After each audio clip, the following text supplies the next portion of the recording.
This is Ryan Gutowski. That's who you are. And I'm Rick White, and I'm in a car. Yes. And since you're in a car, we're actually going to be talking about a car game tonight, Rick. Well, as you should, yes. No, I did not get kicked out of my house for too much board games. I am in my car because I'm far too busy. You need to slow down. You need more time for games, buddy. For real. So, I agree. Rick, you're a school teacher, and you're coming up to the end of the year. So I know you're super excited about that. What's some things that you've been doing with that extra time that you've got with students? So one thing I've had the opportunity of, because, in high school, when you have those AP tests, students don't really do a whole lot sometimes after the AP test. And so I've got a class that I don't actually teach, but that takes place in my room, that I've been teaching some of the students some of the games I really enjoy. So I taught them Parade and Pass the Pigs the other day, which went over pretty well. And we also played a few rounds of Dimension, which is a pretty... Dimension is that's the one with the you have to build the towers out of the circles, the spheres and stuff, right? Right. So they, kind of pretended that was a mathy thing, and did that. And then today we played Quirkle, which is, a pretty solid multiplayer game, and a couple rounds of Love Letter.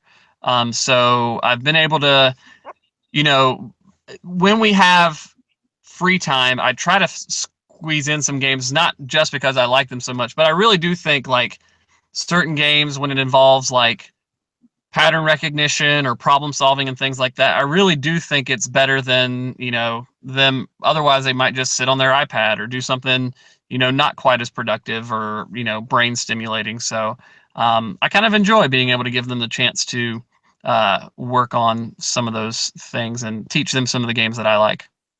That's really cool, and especially introducing those filler games, because those are games that that are really accessible, and the kids could. I don't see a problem. I know if one of my kids came home and said, "Hey, there's this $10 game out there that we played in school. I really like it. Can we grab it?" Yeah, of course. So those filler games are phenomenal to teach. That's really cool. That's awesome. And I've got some of the more popular ones with our kids, like my 6th graders love playing Werewolf.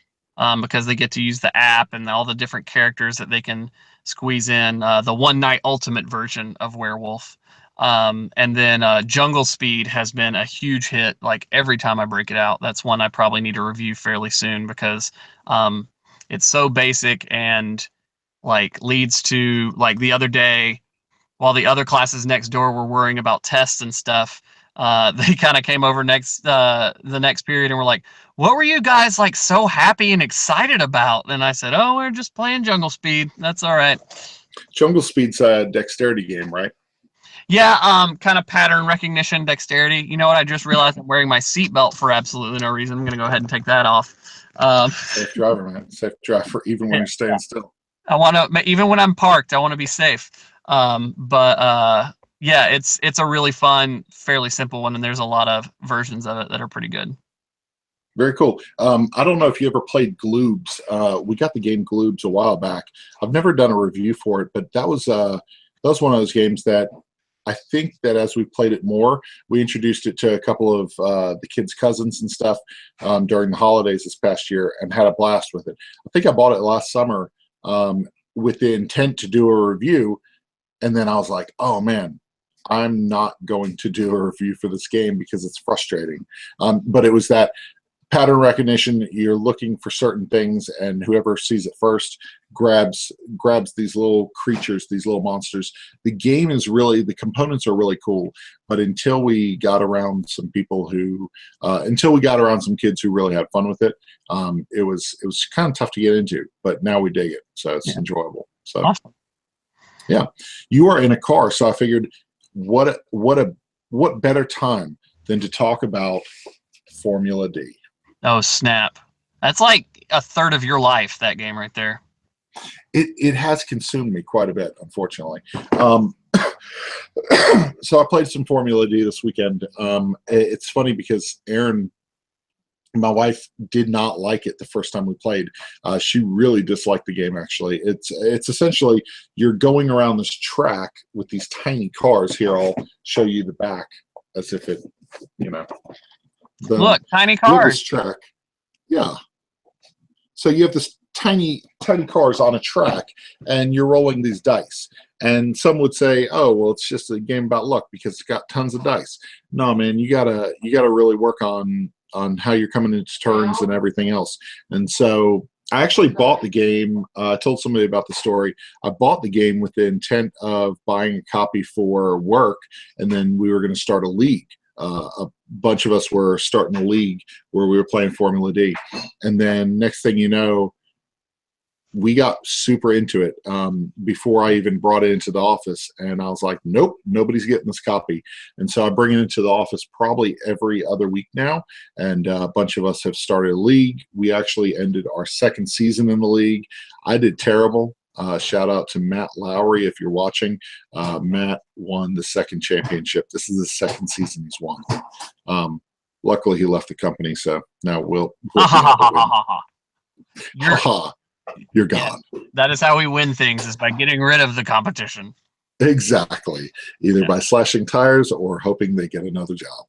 Yes, definitely. Yeah. So you actually recently got a copy of it, right? Yeah, I did a big trade. In my efforts to clean up or clear out some space for my game shelf, I actually traded and got more. I traded more games than I received, but the games I got, I think, are all bigger. So I've actually not helped that in any sort of way. But I did manage to get rid of some games that I wasn't playing quite as much. And Formula D is hard to get a copy of sometimes, and so I traded it almost straight up for a game that I wasn't playing as much, Mysterium, and I haven't gotten the chance to play it. It's finding that like little sneaking it in at some point to be able to get somebody to play it, and I think we can get people to keep playing it for a long time. I mean, I think getting a league going at my school would be fun and things like that. So I'll tell you, every time people see I'll post shots of like a finish or a race that's going on. I'll post shots on either my Instagram account or the One Board Family Instagram account. You can find that at instagram.com/oneboardfamily. Little plug there. But with it, people are so interested. They're like, what is that car game that you're always playing? So every time people see that, they're wanting to play it. And so I've taught probably 20 something people in the past couple of months. And then on top of that, we've had three or four people at work actually pick the game up. So we've got multiple people with copies of the game now. And you're right, it is hard to find. It goes out of print sometimes. This weekend we taught another couple how to play. They had a blast with it. They're like, where can we get this game? I was like, well, it's like $70 right now, so you might want to wait a couple weeks, and hopefully they'll have more copies. So right, yep, yeah. Fingers crossed. Yep. So yeah, I'm glad you got a copy of it. It's definitely it. I'm super surprised at the amount of times we have played Formula D, and I'm equally as surprised at the fact that I've won so few of the games, even though I've played like 30 something times. So if you're anything like me, I've been losing like it's my job most of the time. Though I did beat Sarah at something. I beat her at Jaipur last night. It's the first time I've beat her at a game in probably 5 months. Very seriously. Nice. And we play at least 2 to 3 times a week. Wow. So I have been getting my tuchus handed to me, and luckily I did have one last weekend where I was winning big in a game of Seven Wonders Duel, and so I felt sorry for her, and I pulled some punches at the end, and she came back and beat me by 1 point, and I was like, this is never happening again. Like, Never. I love you, but no more. Don't give them an inch. No more. Kingdomino, before dinner tonight, I said, Kingdomino, 15, 20 minutes. Let's go ahead and play, Aaron. And so while the rice was cooking, we sat down. We played a game of Kingdomino, and Aaron beat me by exactly 1 point. That is anger-inducing.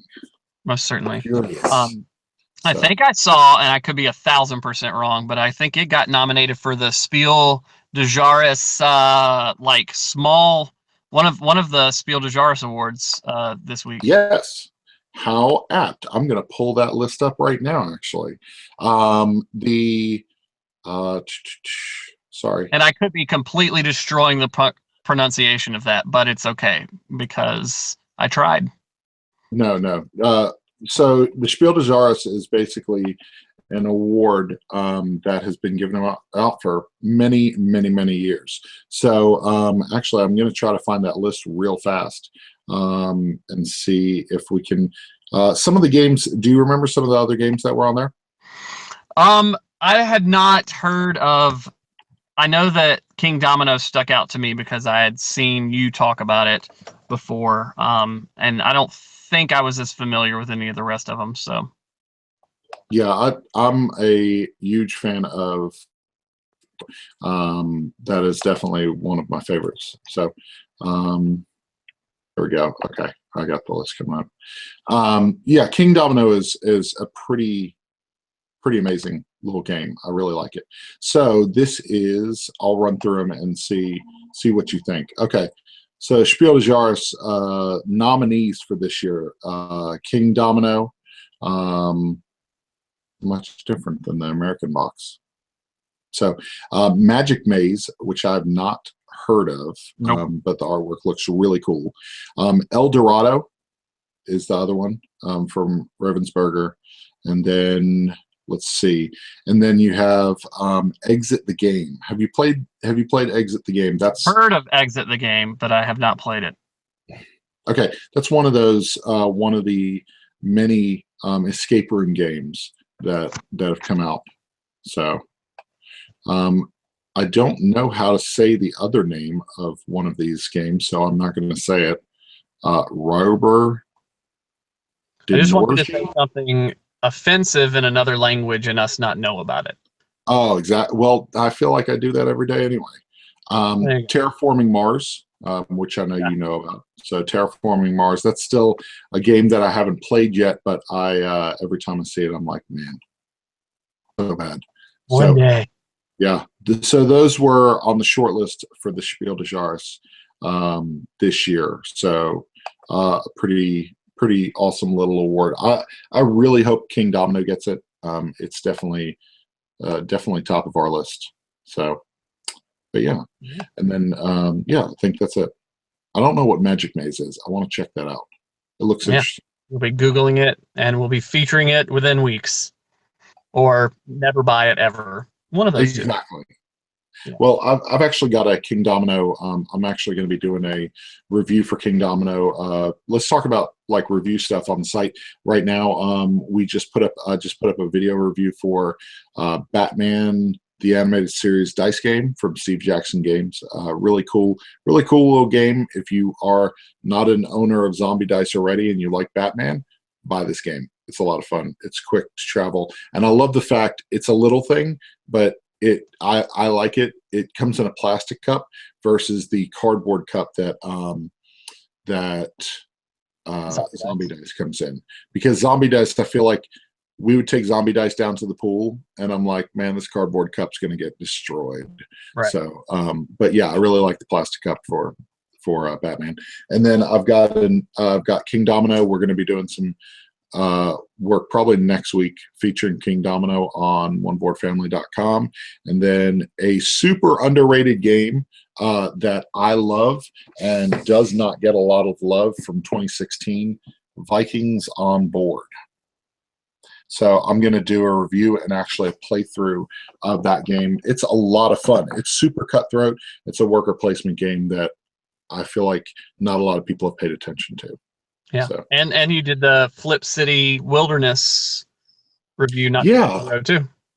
Yeah, so Tasty Minstrel Games put out Flip City Wilderness. It's an expansion, but it stands by itself. The only problem is it's not a fantastic game by itself. It's not as good as the original Flip City, but when you mash the original Flip City with Wilderness, you combine them, man, that game is a super fun game. So Aaron and I have been playing a lot of that.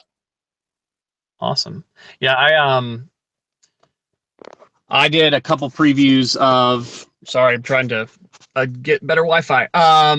Did a couple previews with Gyrating Hamsters, which we've of course talked about, and Assassin Nation, which was a complete surprise for me. I loved that game, and hope it's not going through Kickstarter or anything. They're trying to do the way of the publisher, and I'm not as familiar, oddly enough, with that method.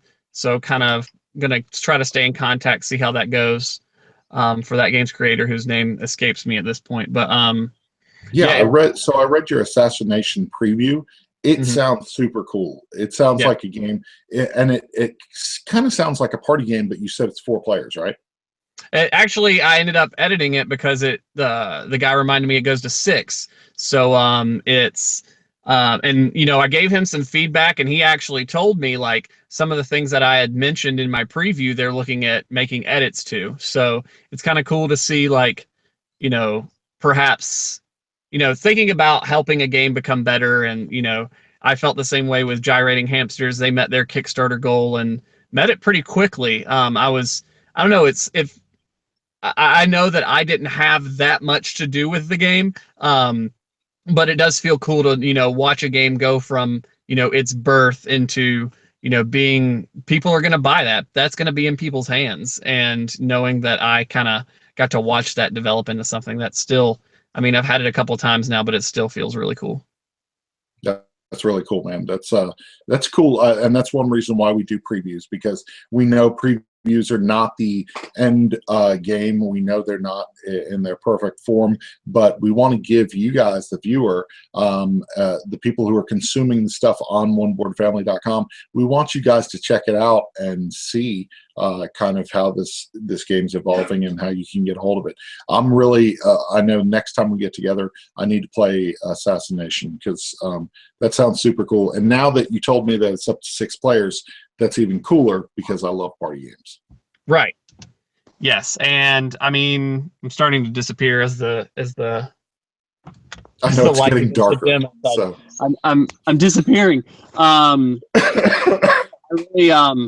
really think, I mean, I was almost rolling in the floor with my wife making up ridiculous stories of taking out this mob boss, and how she tried to and I mean, it sounds morbid, but she like tried to stab him and missed with a kitchen knife, and then tried to poison him with his spaghetti, and then tried to use an RPG and blew up his house, and then the guy survived because I played a particular card, so we had to come up with a story of how did he survive an RPG blast. So just all this stuff where it reminded me of when I used to play video games with my brother, and we'd come up with these ridiculous stories and things like that. And I mean, it was really fun. And I think it is a game that would really, I think it would be a good party game, like you said.